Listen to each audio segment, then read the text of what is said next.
All right, so with the new year, we have new e-bike laws, regulations, licensing, and legislation happening down the pipeline. I mean, New York City and California are basically battling it out and who could do the most damage to the e-bike community. And that's the truth. Gavin Newsom just signed a bill that is pretty much going to crush the e-bike industry. Now, this has been a topic that's been going on in the industry for quite some time right now. And a lot of people are talking about this specific story, but I wanted to get my ducks in a row before I put out a video on this. I wanted to talk, or at least try to talk to a lot of different brands. And I also wanted to reach out to the legislators in California to see what's really happening here. Now, I'm going to talk about that as I get further in the video. Let's go over this first news story.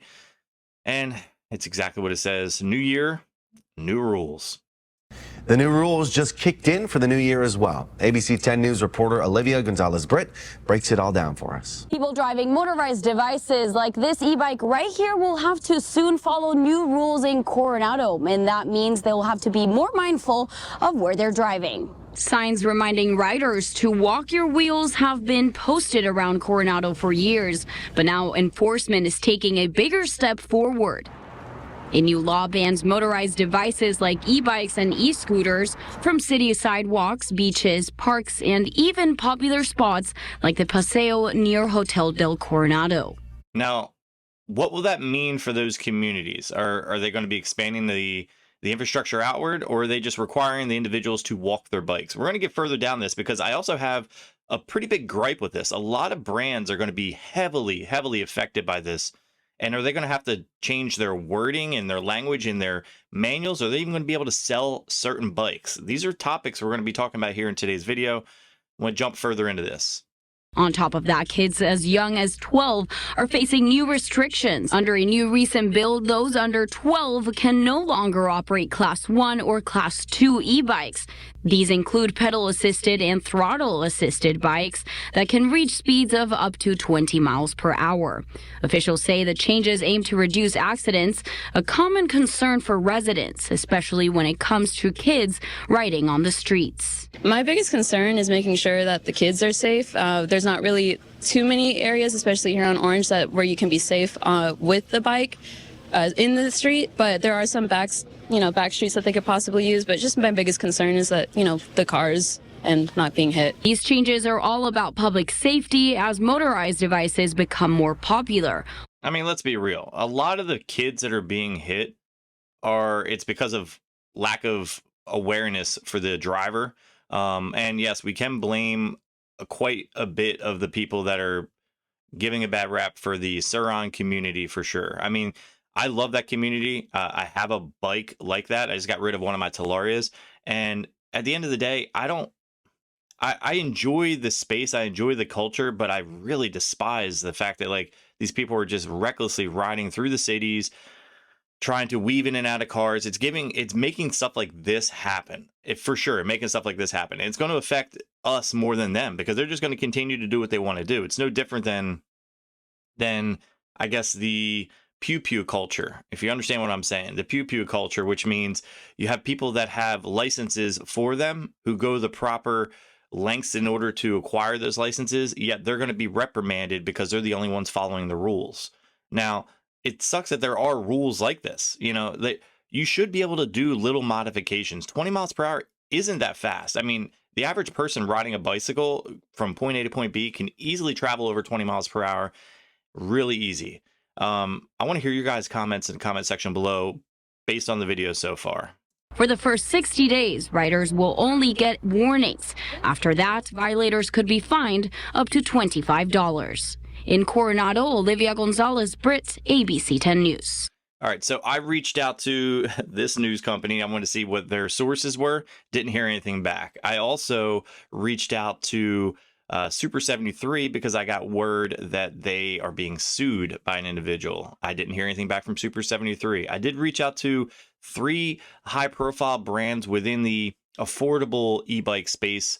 I haven't heard anything back. I wanted to publish this video. I probably could wait a few days in order to publish it, in order to hear something back, just to get a comment on what their opinion is on it. But they're probably scrambling themselves to try to figure out what the next step forward will be. Because if they're banning 750-watt motors, I mean, if we go here, you have Electric, which is one of the most popular, affordable e-bike brands that are out there. And a lot of you guys watching this video might even own one. A lot of campers love these bikes because they're affordable. They're really tiny. You can kind of compress them down if you, depending on whether or not you get a foldable design or not. But I mean, if we hit this XP step through 3.0, I mean, you're looking at a 1,000-watt motor, top speed 28 miles per hour, 1,000-watt motor. So they have 20-mile-per-hour bikes as well, which would probably not fit that criteria as well. Everything's 28 miles per hour, 1,000-watt motor, and they're banning 750. I mean, they're saying basically that they're not saying you can't sell them, but you as an individual won't be able to ride them, and you'll be warned upwards of 60 days. I mean, this is getting pretty interesting. That's for sure. So this next story is new California law changes. What can be considered an electric bicycle? What do you think is considered an electric bicycle? Type in the comment section below. I'm getting really frustrated with this because I do these stories and I feel like I get a little bit of hope here and there. I'm like, oh, wow, like things might not get too crazy. You know, I think we need more people in our space that are fighting for the cause, but properly, talking to your local legislators, trying to get ahead of the game. In my area, I'm trying to be ahead of the game. I'm trying to help them expand the infrastructure in my area to be more accommodating to e-bike riders. You should probably do the same in your area. You know, like I feel like if we had more people to do that, I'm only one person in my area, and I mean, it's pretty difficult. I try to get people like at bike shops to kind of be a part of it, but bike shops don't really care, in my opinion. At least in my area, bike shops don't care because they're going to make a sale either way. I do try to open it up like, hey, you could be the leading bike shop on this. This is great publicity for you as well. But they look at it as negative publicity because they don't want to be seen in this light that you see here on the news. So let's see what this news company has to say. With the new year comes new laws, and California is cracking down on certain electric bicycles. CBS 47's Jason Tatagian talked with those working at a Valley bike shop. Like perfect opportunity right here. Like Specialized. First off, Specialized, they're pretty dialed electric mountain bike. In my opinion, I think they're a bit overpriced where they are. If you're going to get an electric mountain bike, you want to get something, you could probably get something in the $1,200 to $1,600 range. It will do a lot of this, what a Specialized will do, but you will get a lot more high-end components to have a Specialized. But my point is, a company like Specialized could be at the forefront of this. Electric is going to be one of those brands. They are like, I've talked to them specifically, and they are very in tune with what's going on. And that's one of the companies I reach out to see what their comments were on this. Shop about which e-bikes are now illegal. Nowadays, it seems like all of our modes of transportation have electric versions of themselves, including bikes. But now in California, new legislation changes the definition of what exactly an electric bike is. It will regulate some of the bicycles from being sold as bicycles. You know, they're motor vehicles, a lot of kids on them. Electric bicycles, also known as e-bikes, under new regulations in California. They've just really adopted industry standards in terms of the class of bicycles. Class 1, Class 2, Class 3 are bicycles. So they've just kind of put that into law. And it looks like maybe they've also outlawed modification of those bikes. According to SB 1271, bikes intended are modifiable to attain a speed greater than 20 miles per hour on a motor power alone, or to attain more than 750 watts of power. These bikes will be the ones that are banned. So if you're able to obtain more than 750 watts of power, gone. Or at least not able to be ridden in most areas. Now, I've seen that they're saying, oh yeah, you just can't ride on roadways or sidewalks. Well, that means you can just ride. I mean, people are just going to get reckless riding through fields going from point A to point B. A vehicle that is modified to attain a speed greater than 20 miles per hour on a motor alone, or have a motor power of more than 750 watts. Like I just said, the XP that I just showed you was 1,000 watt peak. That would be gone. I mean, I'm hoping to have a response from them before I finish filming this video. But this is getting pretty wild. Let me know what bike you're riding right now. If you're from California, I'm curious to see if you're even going to even care about this. If you're just going to ride dirty and say, you know what, I bought this bike. I'm not hurting anyone. I'm not being reckless. I'm just getting point A to point B, and I'm willing to roll the dice. That's kind of how I would feel if I was in California. by the manufacturer to be modified to go over 20 miles per hour go over 750 watts of motor power, or have its operable pedals removed are no longer. Which is pretty common in the surron space, right? That's a workaround. A lot of you guys know this too. They make pedal kits, so you can get around these, like, the wording, if you're good about it, for the legislation. You can get around the wording by just putting a pedal kit on a surron, and it's considered a bike until they change that wording to say must be propelled by the pedals in order to be considered a bicycle. That would be the only way that they can kind of get rid of that. Considered electric bikes. Lawsuits that we've mostly seen are from bikes that will spec a substandard brake or a substandard, suspension fork on the front, so they're looking to have a price point, but then the bikes aren't engineered. Although the new law doesn't exactly make buying modifiable electric bikes illegal, it does mean those bikes won't be on public roads or in bike paths.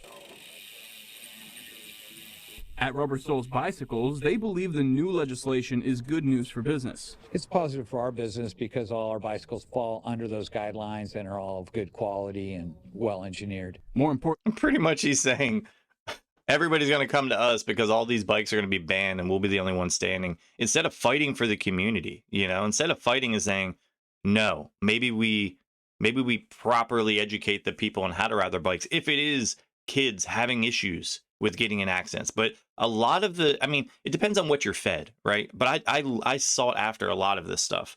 When I'm looking for these stories, I'm looking specifically, hey, I want to see bike hitting bike, not car hitting bike. I do see the car hitting the bike quite often. I very rarely ever see that it is initiated by a bicycle. Usually the cyclist is the one that's paying the most attention to the road. And maybe we need to re-educate our drivers. Me being a cyclist, motorcyclist, and a driver, I'm an avid person of really minding my surroundings. When I'm driving, I'm looking 6 cars ahead, 6 cars west, east, behind me. I'm always looking for every bicyclist. I'm looking for a motorcycle rider. I'm giving them the proper distance because I don't want to be the one responsible for harming them. But I also want to keep them safe because that's what I would want for me. It's pretty insane. There's so many people just on their phones, and rightly, a lot of people are on their phones when they're riding their bikes as well. Road bike riders. I'm a road bike rider as well. It's very easy to get your head down and just ride and just kind of go into your ride itself and kind of lose everything around you. And you can't do that. You have to really mind your surroundings. That's why I say the infrastructure needs to be built out, and it is very expensive. I've heard this before in my previous videos in the comment section. A lot of people complain because I say build out the infrastructure. They're like, that's going to cost so much more money. It will. But the thing is, that's the way things are going. Things are going in that trajectory. The laws, everything's going to get tighter until it's just squeezed out. And it's going to make it really, really difficult for brands to thrive. I really wanted to start a brand about 3 years ago. And this type of stuff scared the shit out of me because I was like, you know what? I don't want to start a brand and fail because of legislation and laws like this instead of me failing because of me. And the only way you really will succeed in this and thrive is if you're complying to the EU standard, basically right now. And there's a couple brands that are doing it okay. But at the end of the day, it's a very sticky situation when it comes to going down that rabbit hole with laws and regulation and where it's going to go. And people like this guy right here, it disappoints me because I understand he's got his bottom line, he's got to meet, but at what point do you start to fight for your community? Because a lot of, and especially he says it doesn't matter to him, but maybe he's only going to carry specific specialized bikes that are 250 watt, 350 watt. And then brands like Specialized are going to basically cannibalize the whole space because they can afford to. And brands like Electric and Rad Power and Super 73, don't even get me started on Super 73. Super 73 being sued right now because this woman was unhappy with the fact that her words, they are selling a bike that they know is modifiable to go over the speed of 20 miles per hour. And she not only wants a refund, but then she wants a class action lawsuit going against them. Now, I've got my own issues with Super 73. I'm not a huge fan of the bike. I think it's overpriced for what it is, but I will be one of the first ones to fight for a brand like this when I know that it's wrong, because it's It's a rabbit hole that we don't want to go down. If Super 73 gets taken out, it's either going to scare other brands to jump in line or they're going to get cannibalized as well. Certainly, Rich believes the new legislation will make e-bikes safer. I think there's litigation and regulation that will reduce the number of substandard, under-engineered product available to the consumer. And lawsuits are already being filed nationwide against e-bike manufacturers. Just this past week in the Bay Area, a woman filed a lawsuit against California-based Super 73, alleging that those bikes can be modified to go over 20 to 28 miles per hour. You see what I'm saying? You see what I'm saying? Any bike can be modified to go over 20 to 28 miles per hour. Any bike. And it pisses me off because this lady is just suing because she didn't do the proper research, or she bought her kid a bike and just to shut him up. I don't know. A lot of it comes down to just personal choice. And this type of stuff makes me mad because a lot of us are going to be affected by stupid things like this. You know, we're going to check out Super 73's site right now and see what they're offering. I want to see let's just see their cheapest bike. I'm going to check out their wattage. I'm pretty sure they're still 750 watt. Let me know if you guys have one of these. Let's see the performance. Yep. So you're getting your motor nominal right here is 600 watts on this cheapest end of the bike. But this can be modifiable. All these bikes are easy. That's why Super 73 is one of the most popular e-moped style bikes, because they're so easy to modify. There's so many components to make this bike like 50 miles per hour. Maybe not this specific one, but Super 73 bikes in general. And they're one of the most popular brands, if not the most popular e-moped style bike. With that being said, brands like this, electric, rad power, more affordable brands are all going to be affected. I want to hear your guys' point of view in the comment section below. Let me know if you think I'm wrong, and let me know if you agree with me. I just think that there needs to be public discord on this. I think that if you live in an area like I live in, and I'm talking to my local legislators, I'm talking to bike shops, I'm trying to figure out ways to get ahead of this in my area. Let me know if there's something I can do for you. Feel free to reach out to me through Instagram if you're looking for some help through the process. My Instagram is right here up on the screen.